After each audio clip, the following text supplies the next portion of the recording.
You can reset the password in the following ways. Firstly, please turn the password lock to the initial password 000 position. Press and hold the button, set your new code, for example, 888, then release.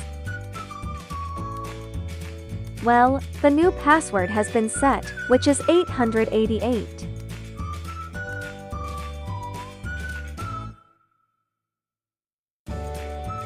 Test your new code to ensure it works.